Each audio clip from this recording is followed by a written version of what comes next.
A paz do Senhor, amadas irmãs da Igreja Metodista na Vila Isabel.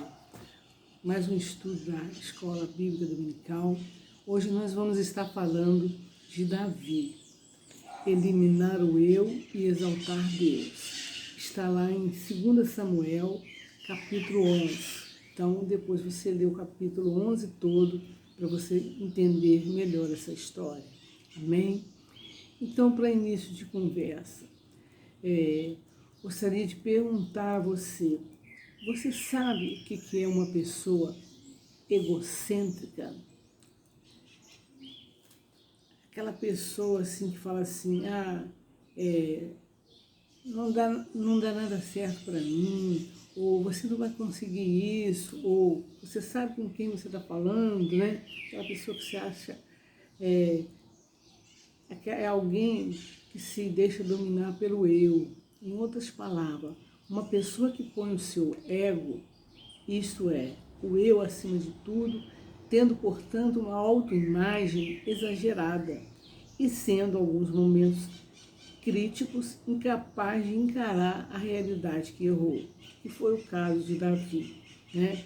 Era um homem que estava vivendo um período monárquico tranquilo e no primeiro versículo de 2 Samuel 11:1 diz: decorrido um ano no tempo que os reis costumavam sair para a guerra, enviou Davi a Joabe e seus servos com ele e a todo Israel, que destruíram os filhos de Amon e sitiaram Ramá. Porém, Davi ficou em casa. Então, era a época dele estar na guerra e ele não estava. Ele estava em casa, se achando o Todo-Poderoso. E com isso, ele teve um deslize, né?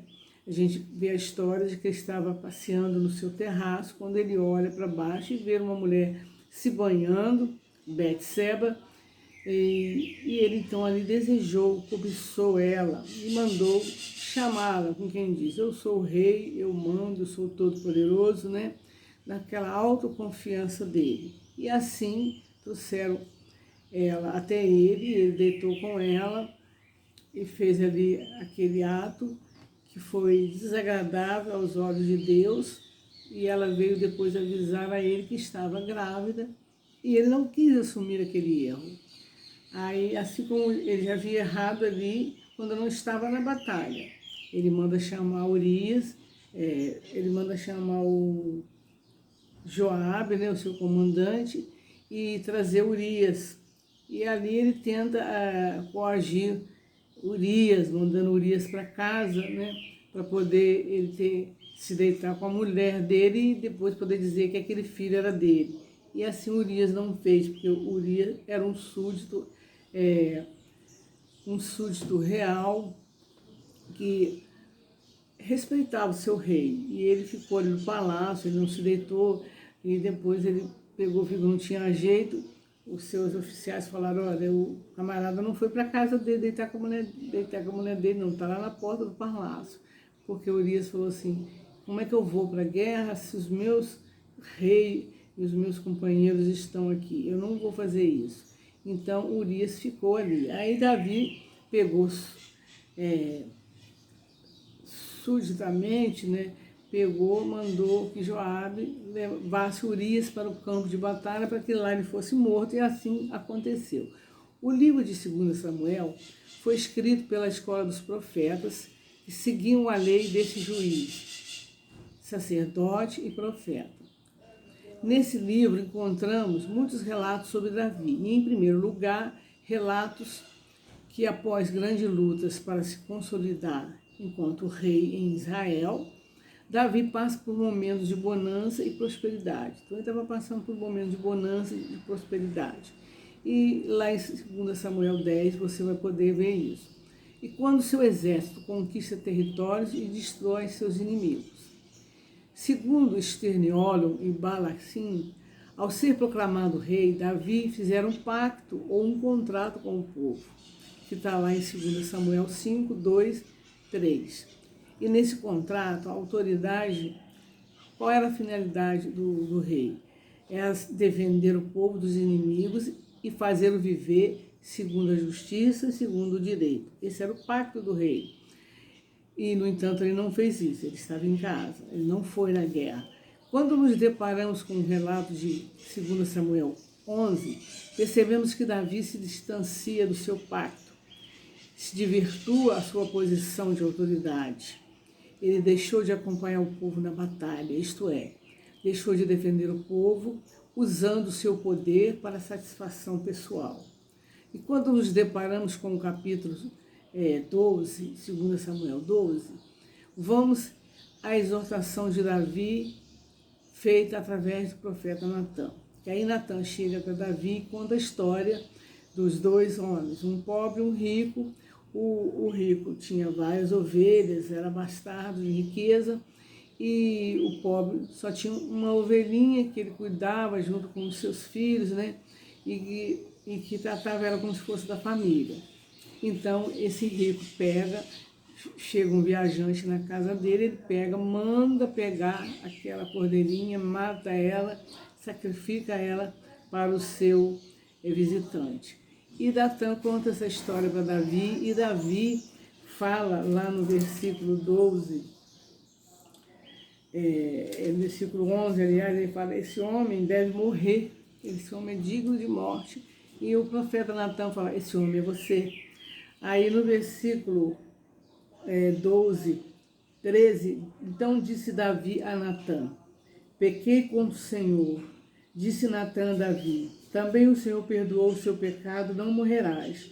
Mas posto que com isso desse motivo a que blasfemasse os inimigos do Senhor, também o filho que te nasceu morrerá.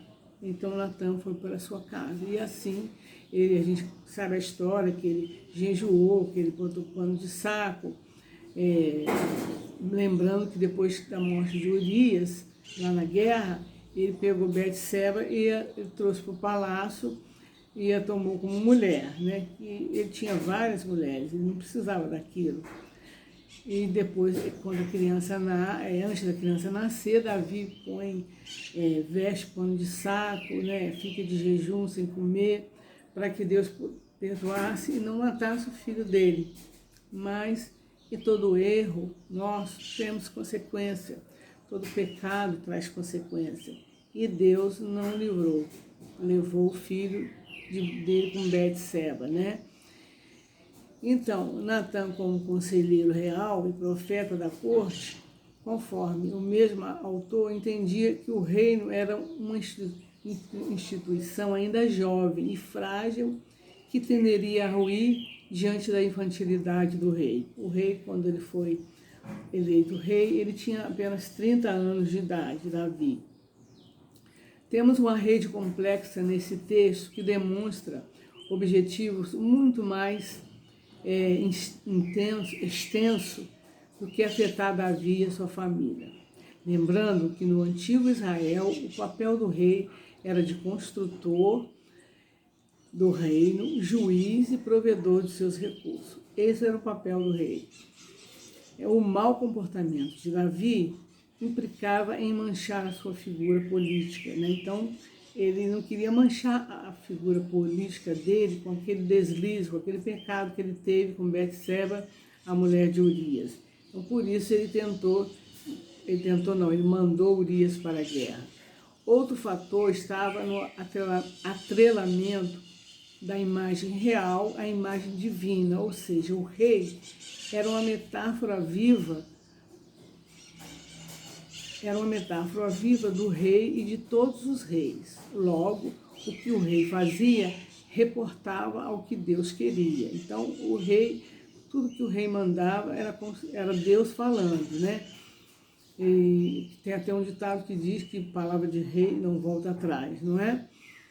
Em nenhum momento o profeta culpa a Betseba, o profeta Natã, pelo fato, mas somente Davi. Esse é um dos sinais da inocência dela. A perda da criança de Betseba era mais uma consequência da maldade do rei contra a vida daquela mulher violada e agora viúva e sem um filho. A sentença de Deus a Davi trouxe consequências à sua própria família. O que aconteceu? Lá em 2 Samuel 11, 12, o que se desenrola nos capítulos seguintes do livro de 2 Samuel. Para ferir a prole de Davi era o castigo por ter tirado de Urias o direito de ter o nome perpetuado na terra através do filho dele. Quer dizer, ele perdeu esse direito porque morreu, foi para a guerra, né? Além disso, conforme citado, Davi vê uma filha violada e desprezada. O filho morto, lá em 2 Samuel 13, de 28 a 29, e suas esposas violadas, 2 Samuel 16, 22.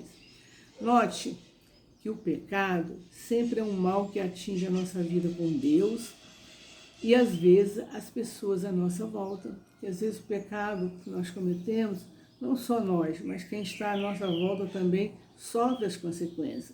E nós temos que pensar muito bem nisso. E a palavra do Senhor diz lá em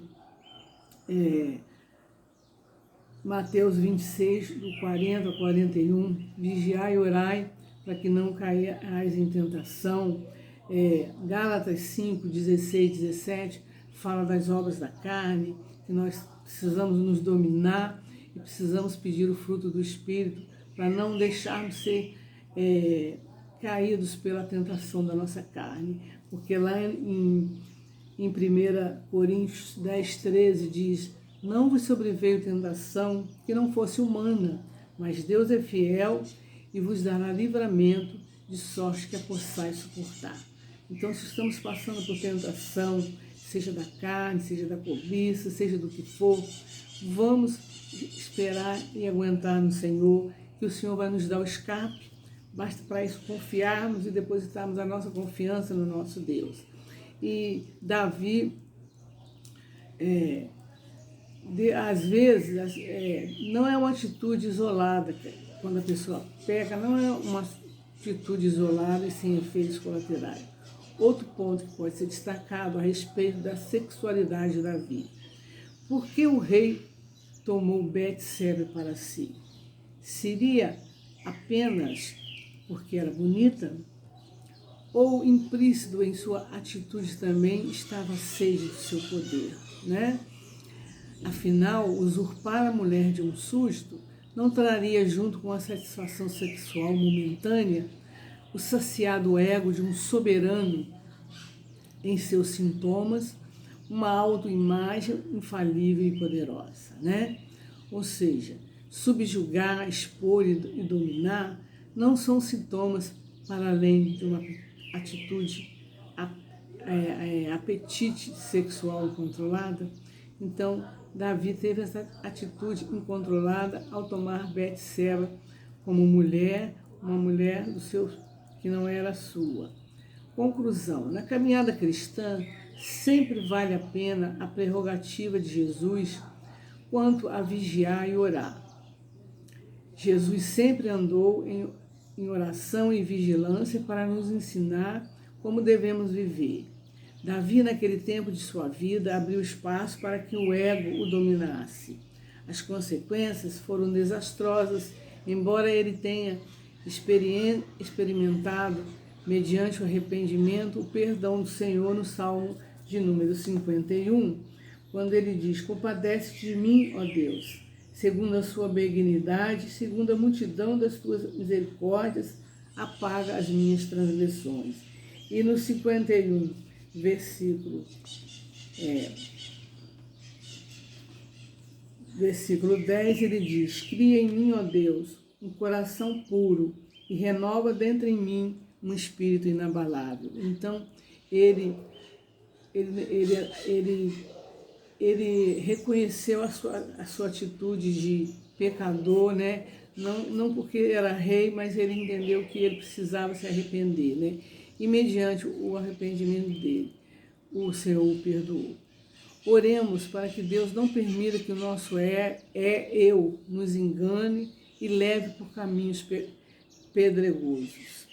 No entanto, se isso acontecer, disponhamos a fazer o caminho de volta, na certeza de que a graça de Deus nos justifica e santifica. Amém? E no começo, Davi, né, diminuiu o eu e exaltar Deus. Às vezes, ao utilizar-se dos nossos próprios benefícios, de nossas próprias posições, nós descumprimos regras, desrespeitamos e manipulamos pessoas. Isso não agrada a Deus e nós não estamos livres desse pecado. Mas em Deus temos forças para superá-lo.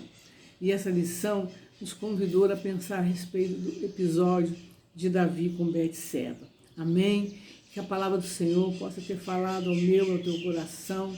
E para nós encerrarmos, vamos estar falando aqui agora. Qual é a área que mais gera cobiça hoje? Sexo, poder ou outra coisa? Como podemos nos prevenir para que o nosso ego não nos engane, como sucedeu a Davi? Né? Então, como nós podemos agir? Orando a palavra todo dia, procurando viver o que a palavra nos diz e procurando viver os frutos do Espírito, mortificarmos em nós as obras da carne a cada dia, que a obra da carne não venha prevalecer através do nosso eu, mas que o Senhor prevaleça. Amém? Vamos orar? Pai, nós te agradecemos pelo estudo da Tua Palavra e que a lição de Davi possa ter nos ensinado que nós precisamos primeiramente mortificar o nosso eu, o nosso ego, para que o Senhor venha reinar em nós. Que a cada dia os frutos do Teu Espírito possam ser latentes em nós, que é o amor, que é a alegria, que é a paz, que é a bondade, que é a benignidade, que é a fidelidade, que é a mansidão, que é o domínio próprio, porque contra essas coisas não há lei. Senhor, coloca sobre nós a Tua mão e nos dê a Tua paz em nome de Jesus. Amém? Tenhamos um domingo abençoado. Amada, Deus nos abençoe e faça a leitura 2 Samuel 11, capítulo 11 todo e o capítulo 12 em diante. Amém? A paz do Senhor.